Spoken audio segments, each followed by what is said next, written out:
Hello friends, आपका स्वागत है आपके अपने चैनल के ऊपर। और मैं बात करूंगा आज आपसे कि कल हमने क्या कहा था। कल हमने जो चर्चा की थी वो ये की थी कि क्रूड ऑयल के जो प्राइसेस हैं वो तेज़ी से नीचे गिरे, तो उसका पॉजिटिव रिएक्शन जो है बाज़ार ने जो है कल के दिन में दिखाया। और उसके बाद आज रात को क्रूड ऑयल के प्राइस और गिर गए। तो मैंने आपको बोला था कि क्रूड ऑयल के प्राइस पे नज़र रखिए। अगर क्रूड ऑयल के प्राइस $100 के नीचे आते हैं तो एक बहुत बड़ा पॉजिटिव हमारे लिए हो सकता है। तो $100 के नीचे चले गए, लेकिन फिर भी हमें लग रहा था कि जब ये रैली हुई है तो एक रेंज बाउंड ट्रेड रहेगा। तो मैंने आपके साथ बात की थी कि 2 बजे तक के लिए, तकरीबन 1:30 से 2 बजे के बीच में जो भी ट्रेड्स होंगे वो जनरली रेंज बाउंड की हम उम्मीद कर रहे थे, और लगभग वैसा रहा भी, और एक 200-250 की रेंज में चलता रहा। और उसके बाद हमने कहा था कि 2 बजे के बाद जो ट्रेड्स होंगे वो हीरो जीरो ट्रेड्स होंगे। हालांकि 2 बजे के बाद एक अचानक जो है काफ़ी जबरदस्त सेल ऑफ हुआ, यानी कि ऊपर की रेंज में गया बाजार, फिर नीचे की रेंज में गया, यानी कि एक रेंज बाउंड ट्रेड्स तो रहे और विद पॉजिटिव बाइस्ड। लेकिन उसके बाद क्या हुआ कि जब बाजार, अगर आप देखेंगे ध्यान से, तो बाजार एक रेंज में रहे और फिर इस रेंज के लोअर एंड पे आए। और ये लोअर एंड जो था बाजार का, यहाँ से जो कि 16,045 पे है, तो ये 16045, तो इस रेंज में रहा। और फिर हमने बात की थी कि जीरो और हीरो ट्रेड्स जिधर बाजार लेके जाएंगे, तो फिर जो है आज के जो हीरो और जीरो ट्रेड्स थे वो पॉजिटिव साइड थे और बाजार फिर एक तरफा जो है तेजी की तरफ बढ़ता हुआ नजर आया। और सिमिलर जो है आप देखेंगे कि सिमिलर जो है वो बैंक निफ्टी में भी रहा। हालांकि बैंक निफ्टी में एक सीमित दायरे में दिन भर काम होता रहा, और जनरली 34,553 जो लो है उसमें, और 34,700 के बीच में जो है काम होता रहा। और ये फिर एक अचानक जो है फॉल आया, और उसके बाद फिर एक अच्छी राइस हीरो जीरो ट्रेड्स की तरफ लेके चले गए। हालांकि उससे पहले एक बाजार में काफ़ी अच्छा अपस्टिक आया था, लेकिन वो अपस्टिक थोड़ी ही देर में सेल ऑफ के वजह से नीचे आ गया। लेकिन उसके बाद एक अच्छा बाउंस जो है देखने के लिए मिला, और फिर zero hero trades positive note के साथ चले गए। अब क्रूड ऑयल के प्राइसेस क्या हैं? क्रूड ऑयल के प्राइस $100 से नीचे ट्रेड कर रहे थे। हालांकि अभी एक मामूली सी तेजी के बाद $101 के ऊपर काम कर रहे हैं। अब ये प्राइजेस जो हैं ये हमें लगता है कि डिस्काउंट हो चुके हैं। अब हमारा जो व्यू है, क्योंकि अगर ये लगातार नीचे बने रहेंगे तो ज़्यादा बड़ा पॉजिटिव होगा। अब अगर ये थोड़ा सा ऊपर भी आते हैं तो शायद बाजार इसको डिस्काउंट कर लेगा। अगर $105 के ऊपर जाते हैं तो फिर हमारे को थोड़ा सा नेगेटिव रिएक्शन देखने के लिए मिल सकता है। तो बाजार इन सब चीज़ों को जो है डिस्काउंट करने की तरफ बढ़ रहा है। आप देखिएगा बाजार ने आज 34,800, जो हमने बोला था कि भाई 34,800 की एक रेंज, और याद करिए मैं 10-15 दिन पहले जब चारों तरफ मंदी की बात हो रही थी तब हम बात कर रहे थे कि भाई HDFC बैंक खरीदिए, कोटक बैंक खरीदिए। हालांकि कोटक बैंक में मेरी पोजीशन कल ही हमने हल्की कर ली थी, और इसी तरीके से जो पोजीशन थी HDFC बैंक में भी वो हम हल्की कर चुके थे। हालांकि आज HDFC बैंक और फिर बहुत अच्छा चला, और इसके बावजूद हमें उस समय पर ऐसा लग रहा था कि 34,800 तक का जो है बाउंस आ सकता है। तो पहला हमारा जो था वो ये था कि 33,800 और 33,800 क्रॉस होगा तो 34,800। अब 2 दिनों के अंदर, 2 या 3 दिन गएंगे, 3 दिनों के अंदर दोनों दायरे पार हो गए। अब ये बाजार जो है थोड़ा सा ओवरबोट सिचुएशन में जा रहा है। तो हो सकता है कि यहाँ से बाजार 35,100, 35,200 की तरफ बढ़े, लेकिन ध्यान रखिएगा 35,100, 35,200 की तरफ जब बाजार बढ़ेगा तो तेजी करने की कोशिश नहीं कर रही है, बल्कि बाजार को देखने की कोशिश करनी है कि बाजार किस तरफ चलता है। मुझे ऐसा लगता है कि बाजार 35,100, 35,200 की तरफ जब जाएगा तो एक बार नीचे की तरफ आ सकता है। तो 34,800 के नीचे अगर बाजार जाता है तो कमजोरी है, और 34,800 के ऊपर अगर बाजार चलता है तो तेजी है। जैसे मैंने 33,800 पे कहा था, 33,800 से नीचे बाजार कमज़ोर थे और 34,800 के ऊपर तेज था, और वैसा ही रहा भी।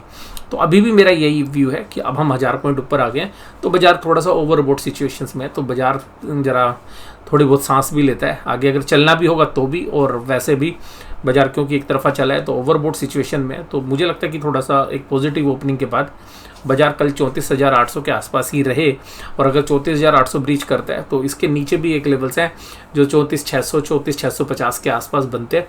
वहाँ पर भी बाजार जो है कंसोलिडेट कर सकता है, तो वहाँ तक के भी जो है दायरे लगते हैं हमें। और 35,100, 35,200 और इवन 35,300 हमें ऊपर की तरफ के दायरे लगते हैं। और अगर क्रूड ऑयल में भी बहुत बड़ी गिरावट होगी तो फिर देखिएगा, फिर तो गेम चेंजर ही है, फिर तो और भी कुछ हो सकता है, फिर और भी ज़्यादा तेज़ी हो सकती है उस परिस्थिति में। बट अभी हमें हाल फिलहाल में जो हमारे पास डेटा पॉइंट्स हैं उसके हिसाब से मैंने आपके साथ चर्चा की। निफ्टी थोड़ा सा मजबूत हो सकता है, निफ्टी ने अभी इतना अच्छा परफॉर्म किया नहीं है, तो इसमें भी हो सकता है कि 16,300 की जो अपर हैंड है वहाँ तक बाजार जाने की कोशिश करे। 16,300 के बाद हमें अभी नहीं लग रहा कि कल के दिन में कि 16,300 के आसपास जाएगा और फिर वहाँ से एक सेलिंग आएगी। और बाजार के लिए भी जो रेंज है अब क्योंकि 16,000 को पार करके आया, तो 16,000 और 16,300 की रेंज जो है हमें लगती है कि कल के लिए एक परफेक्ट रेंज है। इसके बाद बात करें कि ये जो गैप था ये फिल लगभग कर दी, और इस गैप की मैं बहुत दिनों से बात कर रहा था कि बाजार एक बार गैप फिल करने के लिए आ सकता है। तो अभी भी इस गैप के अगर अपर एंड में देखें तो 16,300, फिर ये देखिएगा ये पूरा सप्लाई जोन है, तो यहाँ पर एक रेजिस्टेंस हमें लगता है कि 16,300 के बाद बाजार अगर चलना भी होगा तो भी एक बार नीचे आने की कोशिश करेगा, और वहाँ पर हमें बेस लगता है कि 16,000 के आसपास होना चाहिए। तो 16,000 से 16,300 की हमें लगता है कि रेंज शायद कल आपको देखने के लिए मिले। ICICI bank, HDFC bank, Titan, Larsen and JSW steel, ये सब आज तेजी में थे सारे। Reliance, Bajaj finance, HUL, Nestle और भारतीय एयरटेल ये सब कमजोरी के साथ है क्योंकि क्रूड ऑयल के प्राइस नीचे आ रहे हैं। तो देखिएगा रिलायंस का रिफाइनरी मार्जिन रिड्यूस हो रहा है। कल मैंने आपको सिलसिलेवार तरीके से बताया था कि कच्चे तेल के रेट कम होने से किन किन के ऊपर जो है ज़्यादा असर पड़ेगा। NSE के एडवांस डिक्लाइन रेशियो में देखिएगा एडवांसेस 1397 और डिक्लाइन करने वाले 548, तो ये रेशो आज काफ़ी अच्छी थी। और क्रूड ऑयल का देखिएगा हमारी इकोनॉमी पे बहुत ही गहरा असर है, और जब क्रूड ऑयल के प्राइस बढ़ रहे थे तो मैं आपको बता रहा था कि किस तरीके से नेगेटिव हो रहा है। अगर घट रहा है तो आप ये देखिएगा ये हमारे को स्ट्रेंथ दे रहा है। लेकिन अभी बाजार जो है आज की परिस्थिति में रिजल्ट से पहले वाली सिचुएशन में मुझे लगता है फेयरली वैल्यूड है। अभी जो है मैं ये नहीं कहूँगा कि बहुत ज़्यादा, मतलब अगर आप मीडियम टर्म में देखेंगे तो ना तो आपको यहाँ पे ओवर वैल्यूड लगेंगे ना आपको यहाँ पे अंडर वैल्यूड लगेंगे। लेकिन अगर आप शॉर्ट टर्म के टेक्निकल पैरामीटर्स में देखें तो बाजार एक तरफा आए हैं ऊपर से, तो बाजार एक बार ऊपर रेजिस्टेंस फेस करेंगे और फिर नीचे जा सकते हैं। और बाजारों में जिस तरीके के रिजल्ट्स आएंगे अब, क्योंकि अगले हफ्ते से आपको क्वार्टरली रिजल्ट्स आने शुरू हो जाएंगे, IT कंपनीज अपने रिजल्ट आपको पेश करती हुई नजर आएंगी नेक्स्ट वीक में, तो यहाँ पर अब फिर रिजल्ट जो सीजन शुरू होगा तो उसके हिसाब से बाजार रिएक्ट करते हुए नजर आएंगे। तो यहाँ पर अभी जो सबसे बड़ा तो गेम चेंजर रहा है वो क्रूड ऑयल के प्राइस रहा है। तो क्रूड ऑयल ने काफ़ी जो है बाजारों को सपोर्ट किया है। Hindalco, Titan, Tata steel, JSW और LNT जैसे शेयर तेजी में थे। इसी तरीके से डॉक्टर रेड्डीज, नेस्ले, सिप्ला, भारतीय एयरटेल, हिंदुस्तान यूनिलीवर ये थोड़े बहुत कमज़ोर थे, ज़्यादा तो नहीं थे बट 1% के आसपास कमज़ोर थे। निफ्टी बैंक में मैंने बात कर ली और यहाँ पर देखिएगा इस गैप को फिल करके ऊपर चला गया। तो एक तरीके से निफ्टी बैंक जो है काफ़ी स्ट्रॉन्ग रहा है। मैंने आपको 4-5 दिन से मैं बोल रहा हूँ कि निफ्टी के सामने बैंक निफ्टी ज़्यादा स्ट्रेंथ दिखा रहा है। और एक तरफा ये जो रैली आई है पिछले 6 दिनों में, ये वास्तव में ऑप्शन ट्रेडर्स ने भी अपनी पोजीशंस बनाई थी तेजी की। तो जो ऑप्शंस के जो पोजीशंस है बड़े प्लेयर्स के, उसके हिसाब से बाजार रिएक्ट करा, तो उन्होंने भी बाजार को थोड़ा बहुत ज़्यादा खरीदा होगा क्योंकि उनको अपनी जो कॉल ऑप्शंस है उनके प्रीमियम एडजस्ट करने थे। और फिर एक शॉर्ट कवरिंग भी आई होगी क्योंकि जो शॉर्ट्स हो गई पोजीशंस तो वीकली एक्सपायरी वो सेटल हुई होंगी। तो उस वजह से मुझे लगता है कि अब कल उतनी तेजी हमें नहीं लग रही है जितनी अभी इस हफ्ते में रही है। तो ऊपरी लेवल्स पर थोड़ा सा सेलिंग प्रेशर आना चाहिए। और हालांकि 34,800 का एक अहम लेवल था, उसके ऊपर बाजार बंद हुआ है, लेकिन फिर भी बाजार कल 34,800 को भी टेस्ट कर सकता है, 34,000 के नीचे भी जा सकता है। बट आप बेस मान के चलिए कि 34,800 से 35,300 मुझे लगता है कि इस दायरे में रहेगा। अगर बाजार गैप डाउन हो जाए 34,800 के नीचे तो फिर 34,800 रेजिस्टेंस का काम करेगा, और बाजार अगर 34,800 के ऊपर खुलते हैं तो 34,800 एक सपोर्ट का काम करेगा। लेकिन क्योंकि सपोर्ट अभी आजकल में बनी है और ये पहले भी एक सपोर्ट रही है 34,800, और यहाँ पर एक काफ़ी अच्छा सप्लाई जोन था जब बाजार ऊपर से गिरे थे, तो ये ध्यान रखिएगा कि ये एक तरीके का रेजिस्टेंस भी यहाँ पर बाजार फेस करेगा 35,100 35,200 के आसपास। और बाजार रिजल्ट से पहले शायद इतना पॉजिटिवली रिएक्ट ना करे। अब तो 35,100 35,200, अब जो हमें लगता है कि अगला हफ्ता जो रहेगा वो भी शायद थोड़ा सा अब इतनी तेजी वाला नहीं रहेगा और एक समय बिताने वाला जो है रहेगा। अगर कहीं से कोई नेगेटिव या पॉजिटिव आउटकम आए तो उसके हिसाब से भी बाजार रिएक्ट कर सकते हैं। लेकिन बाजार क्योंकि काफ़ी चले हैं तो ऊपरी लेवल्स पे थोड़ा सा पोज हमें लग रहा है, क्योंकि ये जो पोजीशंस बनती हैं ऑप्शंस की वजह से वो लास्ट के दिनों में बनती हैं। तो लास्ट के दिनों में जब पोजीशंस बनाई जाती है तो जैसे 2-3 दिन पोजीशंस बनाई, फिर एक दिन मंदी वाले ने खेलने की कोशिश की, ऊपर से सेलिंग की, लेकिन तेजी बना के बैठे हुए थे बड़े प्लेयर्स, तो उन्होंने पूरी एक तरफा तेजी खेल ली है।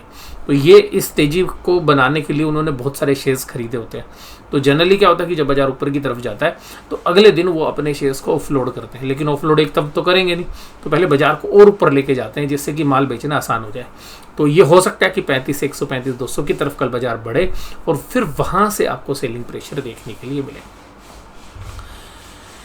HDFC bank, ICICI bank, Kotak Mahindra bank, SBI और बैंक ऑफ बड़ौदा, ये सब तेजी के सितारे थे।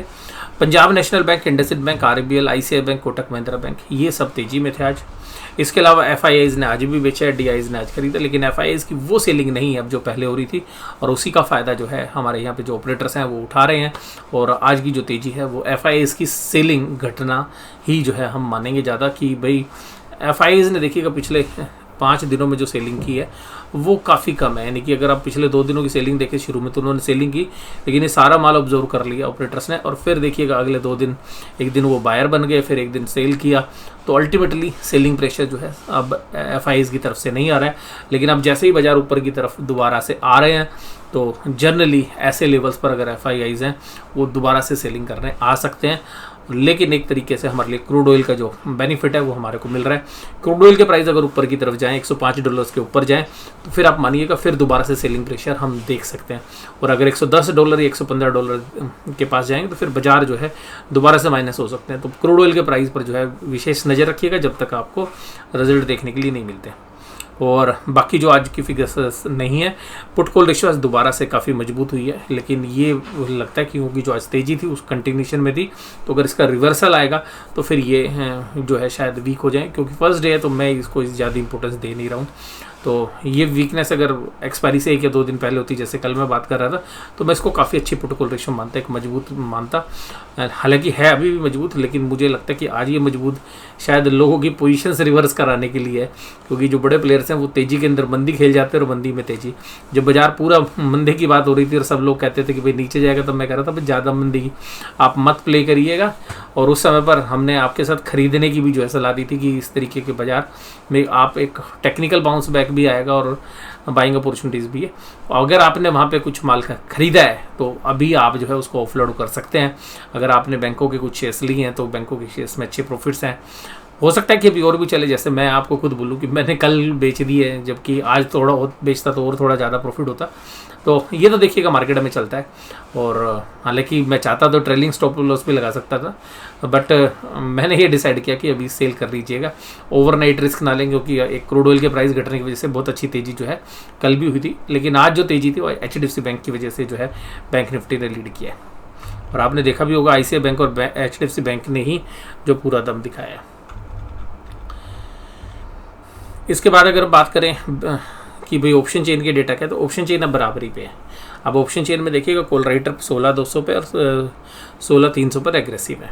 हालांकि अभी नई डाटा है नहीं, और 16,000 पर नीचे की तरफ फुट है, तो मैं यही दायरे मान रहा हूँ।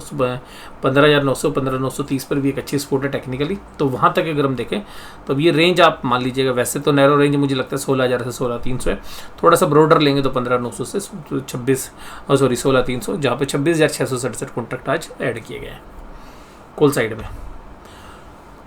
बैंक निफ्टी में देखिएगा 35,000 की कॉल के अंदर 22,000 कॉन्ट्रैक्ट लिखे गए हैं, पुट में 19,000 लिखे हैं, लेकिन कॉल साइड में थोड़ा सा रिस्ट्रिक्शंस हैं। तो अभी हमें लगता है कि 35,300 के आसपास तक जो है बाजार आ सकता है, लेकिन यहाँ कोई कॉल राइटिंग नहीं है। जब बाजार ऊपर की तरफ आएंगे तो आपको कॉल राइटिंग भी देखने के लिए मिल सकती है। तो 35,000 एक साइकोलॉजिकल लेवल है, इसलिए यहीं पे कॉल राइटिंग है। और हो सकता है क्योंकि 34,800 भी इतना अच्छा मतलब बाजार चलने के बावजूद भी 34,800 पे पुट राइटिंग नहीं हुई। जो पुट राइटिंग है वो 34,500 पर ही है। तो ये भी रेंज अगर हम मान लें तो 34,500 से 35,300 जो है मुझे लगता है कि कल के लिए जो है परफेक्ट रेंज है। 34,500 नीचे की तरफ और 35,300 ऊपर की तरफ। और बाजार जब 34,500 की तरफ आएगा तो शायद एक बाइंग अपॉर्चुनिटीज़ होगी, और जब 35,300 की तरफ आएगा तो सेलिंग अपॉर्चुनिटीज़। तो ये मुझे लगता है जो भी ये एनालिसिस है ये आपको कैसा लगा, आप मुझे जरूर से जरूर कमेंट बॉक्स में बताइएगा। वीडियो देखने के लिए धन्यवाद। Thank you very much.